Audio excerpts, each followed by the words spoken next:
Hoy en la columna que se publica de lunes a viernes en el periódico Excelsior le comento que la muerte muy desafortunada, condenable, triste de la chica Dafne Zapata en la Academia Militarizada de Ciudad Madero, Tamaulipas, pues destapó sin duda prácticas terribles que ocurrían en esa institución, pero también una evidente falta de supervisión por parte de la SEP sobre las llamadas escuelas militarizadas.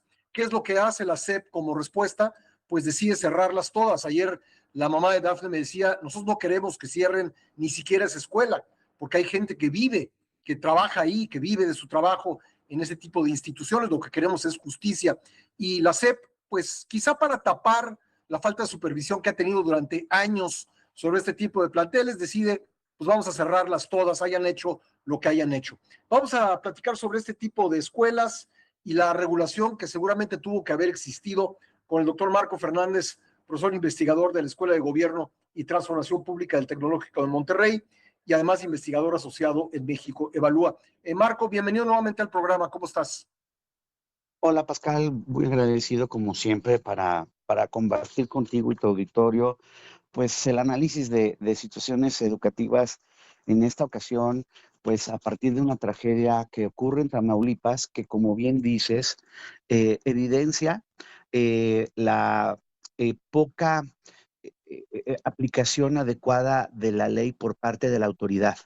Y después la solución, pues también con mucha franqueza es preocupante porque retrata a una autoridad con poco conocimiento del marco jurídico, que incluso en los oficios que mandan a los estados para decir que se tienen que cerrar los planteles militarizados, hacen una omisión que me parece básica.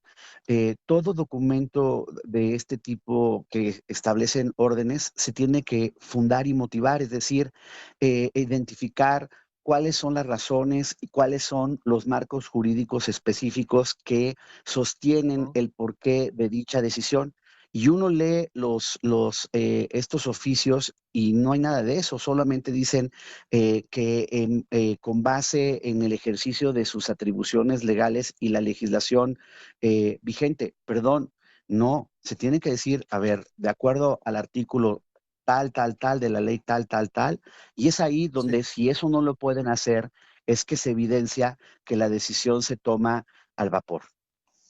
Porque además está haciendo tabula rasa de todas las escuelas, ¿no? Independientemente de que en algunas pudiera haber buenas prácticas y en otras malas prácticas, y quiero dejar sentado que no estoy hablando a favor de este tipo o de este modelo educativo, pero si estas escuelas no estaban violando la ley, si algunas de ellas, ¿por qué tienen que acabar de un plumazo con todas? Es que, mira, creo que es bien importante para quien nos escucha. En las explicaciones de la autoridad federal se está asumiendo implícitamente que la instrucción militarizada o el carácter militarizado de una escuela es sinónimo del uso de la violencia como una forma educativa, y eso es falso. O sea, es cierto, la ley es bien clara. En ningún tipo de escuela, pública o privada, con cualquier tipo de modelo educativo, ya sea Montessori, militarizado, bilingüe, trilingüe, en ninguno es aceptable el uso de la violencia como parte de la forma de la enseñanza. Y ahí sí, cualquier institución que incurra en esta práctica tiene que ser sancionada e incluso se le retira su permiso de operación, el famoso reconocimiento de validez oficial, el REVOE, y tendrían que cerrar. Eh, pero de ahí a saltar a que porque es militarizado está usando violencia, pues ignora cómo operan estas instituciones. No las estoy defendiendo, solo estoy explicando cómo operan. Estamos hablando, para quien nos escucha, de un universo en donde van cerca de 13,000 estudiantes, la gran mayoría en prepas públicas militarizadas, ya sea en Nuevo León, Guanajuato, Aguascalientes, Zacatecas, ¿ok? Son pocos Sí. los casos de escuelas privadas de primaria y secundaria en esta modalidad militarizada. Y lo que Ujú. claramente se evidencia con la tragedia es que las personas supervisoras, cada zona escolar tiene un supervisor que tiene que ir periódicamente a las distintas escuelas públicas y privadas a dar cuenta que estén operando de manera adecuada y que no haya este tipo de En situaciones. Ciudad Es Madero no evidente. hicieron su chamba, Marco. Exacto, es evidente que el Ujú, supervisor perteneciente a la Secretaría de Educación del Estado no hizo su chamba y que la sí. autoridad municipal, que es Protección Civil, que es la otra encargada, sobre todo porque la tragedia ocurrió en el verano y claramente esto evidencia que los cursos de verano en general son una tierra de nadie, es decir, nadie los está regulando de manera adecuada. Protección Ujú. Civil, que se supone que tiene que ir a ver que el plantel cuente con las condiciones adecuadas, garantice seguridad y demás, tampoco hizo su chamba. Cuando uno revisa la prensa, no hay esta boca es mía por parte de Protección Civil, tampoco de Ciudad Ujú, Madero. Y entonces, claro. esto que son omisiones graves, que se tienen que corregir y demás, lleva a una decisión de la autoridad federal que no tiene ni pies ni cabeza, que incluso, Ujú. insisto, no es algo menor. Ya sé que ahora pues tenemos un poder judicial a modo, pero en cualquier estado de derecho, si tú haces una decisión de esta naturaleza, tienes que decir con base en qué ley, cuál artículo y demás, y eso no está en los oficios de la autoridad. No es sorpresa que la secundaria de Puebla, militarizada, se están parando, pero pues ahí sí, como dirían, buena suerte, dado la integración del nuevo Poder Judicial, que no se está caracterizando por aplicar la ley, sino más bien hacer los fallos recurrentes a favor de la autoridad. Sí, tengo que hacer una pausa, Marco. Voy a dejar planteados dos temas en la mesa para que sigamos conversando. Ayer me lo decía la mamá de Dafne de Zapata, me decía, nosotros no queremos que cierren la escuela, hay gente que vive de su trabajo en esas escuelas, y yo agrego, además hay alumnos, por ejemplo, alumnos, pues no sé, vamos a decir de la secundaria, que estaban a un año de terminar, ahora están en el limbo en cuanto a sus estudios. Te dejo planteados esos temas y seguimos platicando después del corte. Con gusto. Le agradezco mucho al doctor Marco Fernández que me haya esperado para continuar con esta conversación. Estamos hablando sobre las escuelas militarizadas y la decisión de la SEP de que pues todas tengan que cerrar.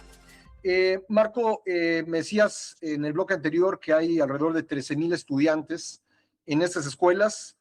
Con esta decisión, ¿qué pasará con ellos académicamente? Pues la verdad es preocupante porque además, en verdad yo no sé si el secretario Mario Delgado se da cuenta que de la mayoría de esos 13,000 están en escuelas públicas de la media superior. Estamos hablando de 5,880 estudiantes, por ejemplo, en los diferentes planteles de Nuevo León, poco más de 3,500 en el caso, por ejemplo, de Guanajuato, en prepas, en una prepa pública de Zacatecas, etcétera, en Aguascalientes. O sea, y justo pues a lo largo de todo el sexenio, de manera legítima, el gobierno ha estado diciendo necesitamos multiplicar los espacios de la media superior de las prepas para los jóvenes. O sea, ¿qué vamos a hacer para poder brindar oportunidades educativas a estos jóvenes pues que les estás diciendo que no se puede operar sus planteles? Y lo peor del caso, Pascal, o sea, cuando uno observa, mira, simplemente en el caso de Nuevo León, ellos han participado en una prueba que se llama Nuevo León Aprende, de esos estados que han hecho su esfuerzo para poder dar cuenta de los resultados de aprendizaje de sus estudiantes. Pues los estudiantes de las prepas públicas militarizadas de Nuevo León han ido mejorando sus resultados en comprensión lectora, en matemáticas, en la parte de ciencias, en la parte de lo que se conoce como mentalidad de crecimiento, es decir, que los jóvenes creen que sí es posible seguir aprendiendo, no que tienen la inteligencia determinada desde el nacimiento. Entonces, claramente sí hay modelos militarizados públicos que funcionan de manera adecuada. Por eso me Ujú. parece un error equiparar que lo militarizado es sinónimo de usar la violencia de como violencia. parte de la disciplina. O sea, Sí, hay la disciplina que se conoce positiva, es decir, el fomento a la autorregulación, la parte de la puntualidad, de la responsabilidad, del trabajo en equipo, la convivencia pacífica. Las sí, propias prepas, por ejemplo, en el caso de Nuevo León, dicen explícitamente en su página de internet que justo el castigo físico, la violencia y el abuso socioemocional no están permitidos en la operación de la institución.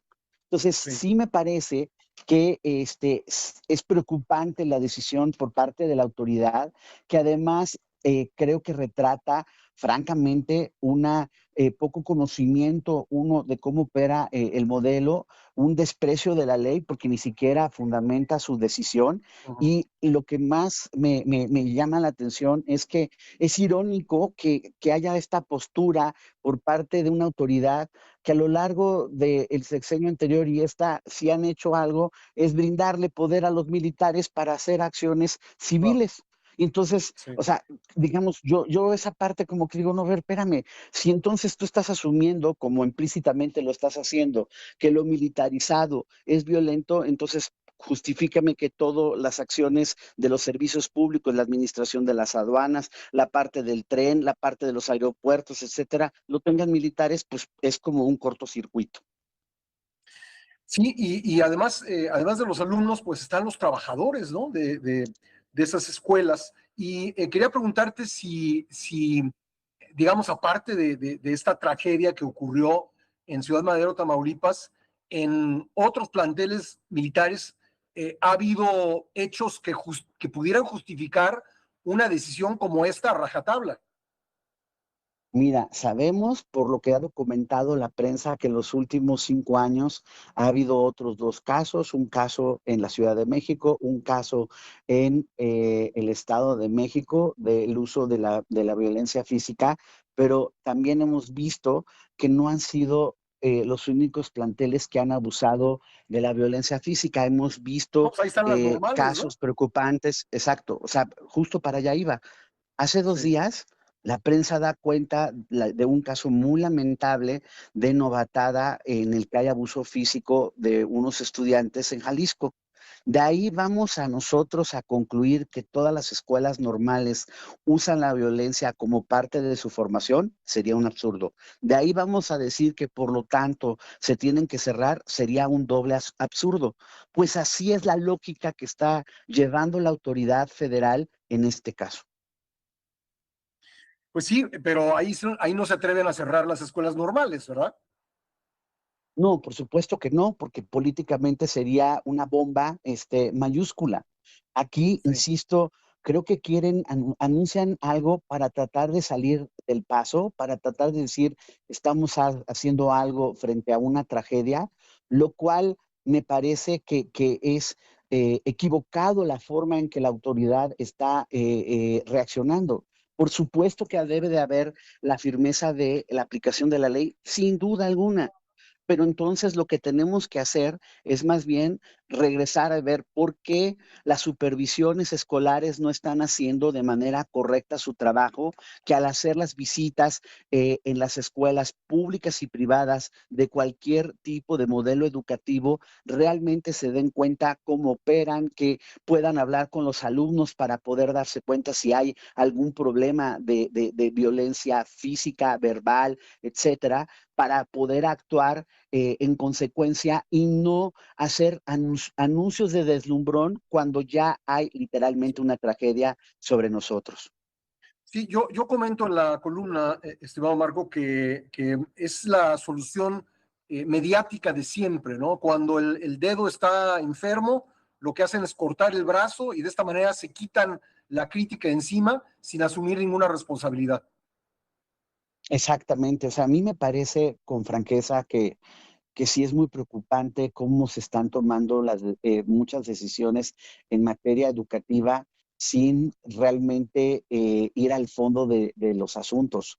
sea, aquí el asunto más preocupante tiene que ver con una operación de las supervisiones claramente inadecuada, de una fragmentación de la autoridad que hace que también las autoridades municipales que tienen que estar observando la garantía de la seguridad física de los inmuebles tampoco están operando. Yo insisto en la fotografía más grandota. Hoy pasó esta tragedia en un colegio denominado militarizado durante el verano. ¿Quién regula el funcionamiento adecuado de los miles de cursos de verano que ocurren a lo Ujú. largo del país para que cuando no ocurra una tragedia de esta naturaleza y haya una verdadera supervisión? Es tierra de nadie. Entonces, uno esperaría decir, bueno, la autoridad se da cuenta de esta omisión, la autoridad se da cuenta de este problema y lo estudia de manera correcta y anuncia medidas sensatas en consecuencia. Pues no, lamentablemente otra vez reaccionamos sobre las rodillas y de manera inadecuada. Pues sí, y por cierto, ¿hay algún tipo de regulación de los cursos de verano o están absolutamente en tierra de nadie? Literalmente son tierra de nadie porque es un contrato entre particulares para la provisión de un servicio de entretenimiento en donde se supone que pues quien está supervisando que eso se haga de manera adecuada porque les tienen que otorgar licencias para su funcionamiento son las autoridades, ya sea en la Ciudad de México de las alcaldías o en los estados, los municipios. Que esto se haga de manera adecuada, pues la verdad, pues claramente no. Pues Marco, te agradezco mucho que nos hayas acompañado esta mañana en el programa. No, como siempre, el agradecido por el espacio es un servidor y ojalá que la autoridad te acepte una entrevista y que te diga, oiga, a ver, este es el artículo, no, sí, sí, sí asumimos que todo lo militarizado es violento. Ah, sí, ¿por qué? Oiga, pero hay más de 10,000 estudiantes en prepas públicas, ¿qué vamos a hacer con ellos? Nada de eso han contestado. Bueno, pues vamos a tratar de tener esa entrevista, a ver si podemos tener respuestas por parte de las autoridades. Gracias, Marco. Gracias, buen día. Gracias, el doctor Marco Fernández, profesor investigador de la Escuela de Gobierno y Transformación Pública del Tecnológico de Monterrey e investigador asociado en México Evalúa.